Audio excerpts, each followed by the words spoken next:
UTS Sumber Daya Insani oleh Iis Maileni, kelas 1A Manajemen Pasca Sarjana. 1. Peran manajemen SDM sebelum era globalisasi. Konsep umum. Sebelum era globalisasi, sekitar sebelum 1980 sampai 1990-an, manajemen SDM lebih dikenal sebagai administrasi personalia. Fokusnya bukan pada pengembangan manusia sebagai aset strategis, tetapi pada pengelolaan tenaga kerja secara administratif dan operasional. Ciri-ciri utama. 1. Berorientasi pada pengawasan dan kepatuhan atau compliance. 2.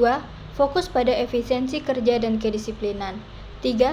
SDM dianggap sebagai biaya atau cost, bukan investasi. 4. Rekrutmen didasarkan pada kebutuhan posisi, bukan potensi jangka panjang. 5. Penilaian kinerja hanya sebatas kehadiran dan hasil kerja fisik. 2. Pada organisasi profit motif atau berorientasi laba. Konsep yang digunakan yaitu konsep manajemen personalia atau personal manajemen. Tujuannya adalah memastikan tenaga kerja tersedia, patuh, dan produktif untuk mendukung kegiatan operasional. Fokus utamanya yaitu 1. Administrasi tenaga kerja yaitu gaji, cuti, dan absensi. 2. Pengawasan kedisiplinan kerja. 3. Hubungan industrial dengan serikat pekerja. 4. Pelatihan dilakukan hanya jika kebutuhan pekerjaan, on the job training. Contoh kasusnya yaitu pabrik tekstil di Indonesia tahun 1970 sampai 1980-an, misalnya PT Sari Rejeki Isman atau Sritex di masa awal. Fungsi SDM hanya sebatas mengatur jadwal kerja dan upah minimum. 2. Karyawan dianggap tenaga kerja, bukan mitra strategis. 3. Tidak ada perencanaan karir. Sistem promosi didasarkan pada lamanya kerja. Yang keempat yaitu manajer SDM berperan seperti petugas administrasi dan pengawas disiplin. Konsep yang digunakan teori manajemen klasik, yaitu Frederick Taylor atau scientific management. Yang pertama yaitu fokus pada efisiensi kerja, pembagian tugas jelas, dan pengawasan ketat. 2. Manusia diperlakukan sebagai bagian dari mesin produksi. 3. Pada organisasi sosial, non-profit organization, konsep yang digunakan yaitu konsep administrasi kepegawaian sosial. Fungsi SDM diarahkan untuk memastikan adanya tenaga pelaksana yang patuh terhadap visi sosial lembaga. Fokus utamanya yaitu 1. Rekrutmen berbasis pengabdian dan moral, bukan kompetensi. 2. Pengelolaan sukarelawan tanpa orientasi produktivitas ekonomi. 3.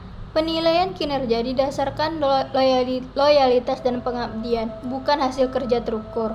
4. Hubungan kerja bersifat kekeluargaan dan informan. Contoh kasus yaitu organisasi sosial keagamaan seperti yayasan pendidikan atau panti asuhan tahun 1970-an.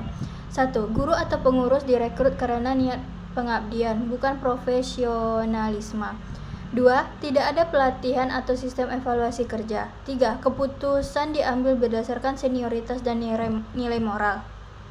Konsep yang digunakan yaitu teori birokrasi Weber dan teori human relation awal atau Elton Mayo. 1. Ada struktur hierarki yang ketat, tetapi hubungan antar anggota bersifat kekeluargaan. 2. Motivasi kerja muncul dari rasa memiliki dan moralitas, bukan imbalan material. Konsep dasar manajemen sumber daya insani di era persaingan. Makna SDI yaitu istilah sumber daya insani menekankan bahwa manusia bukan sekadar tenaga kerja, melainkan aset strategis dan spiritual yang memiliki potensi, nilai, dan motivasi untuk berkembang. Dalam konteks modern, SDI dipandang sebagai modal intelektual kapital yang menentukan daya saing organisasi. Fokus utama SDI di era global yaitu 1. Pengembangan kompetensi dan kreativitas. 2. Peningkatan komitmen, loyalitas, dan kepercayaan. 3. Pengelolaan berbasis nilai dan budaya organisasi. 4. Adaptasi terhadap teknologi dan perubahan lingkungan bisnis. Contoh kasusnya yaitu kasus PT Telkom Indonesia era digital transformation. Telkom Indonesia menghadapi persaingan ketat dari startup digital dan perusahaan global, misalnya Netflix, Google, dan operator seluler lainnya. Untuk bertahan, Telkom mengubah strategi SDI-nya melalui konsep Human Capital Transformation. Langkah-langkah SDI yang dilakukan yaitu 1.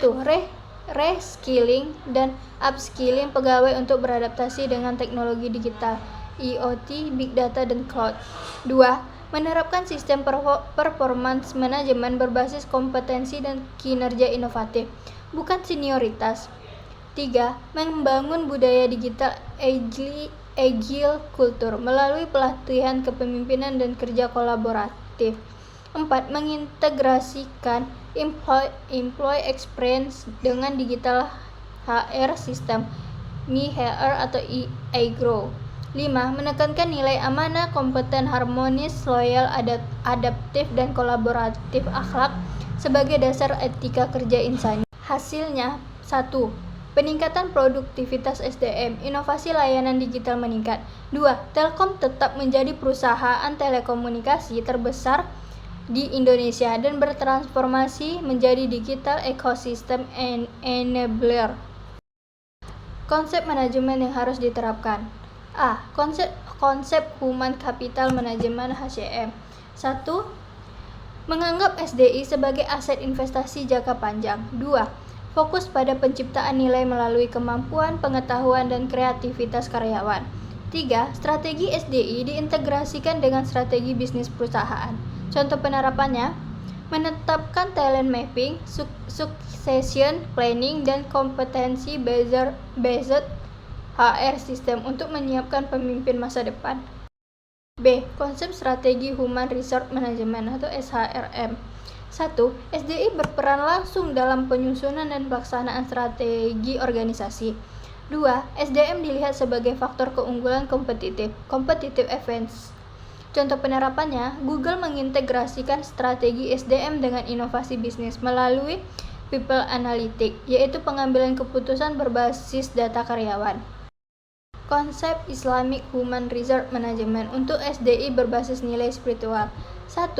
Menempatkan manusia sebagai amanah dan pekerja sebagai khalifah yang harus bekerja profesional sekaligus beretika.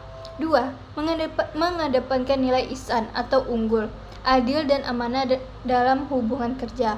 Contoh penerapannya, Bank Syariah Indonesia atau BSI menerapkan spiritual based human capital management dengan menggabungkan nilai profesionalisme dan spiritualisme atau spiritualitas.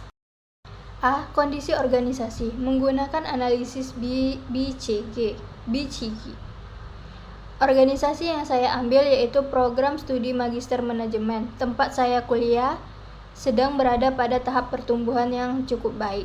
Jumlah mahasiswa baru meningkat setiap tahun dan banyak kerjasama dengan instansi luar kampus. Namun, persaingan dengan universitas lain juga meningkat. Berdasarkan kondisi tersebut, program studi ini dapat dianalisis menggunakan pendekatan BCG.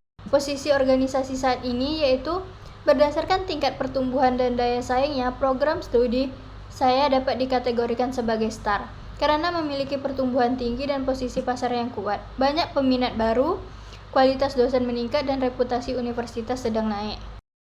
Keunggulan dan kelemahannya. Keunggulannya yaitu 1. Reputasi universitas dan akreditasi yang baik. 2. Jaringan alumni yang luas. 3. Kurikulum yang relevan dengan kebutuhan industri. Kelemahannya 1. Fasilitas pembelajaran digital masih perlu peningkatan. 2. Jumlah dosen tetap terbatas dibandingkan jumlah mahasiswa.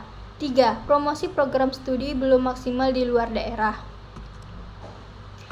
Saran terhadap kondisi organisasi ini yaitu agar posisi sebagai STAR dapat dipertahankan, program studi perlu memperkuat digital branding, memperluas kerjasama penelitian dan industri, serta meningkatkan fasilitas akademik untuk mendukung kualitas pembelajaran. Misalnya, program studi bisa membuat webinar rutin bersama praktisi bisnis atau mengembangkan platform e-learning sendiri agar tetap kompetitif.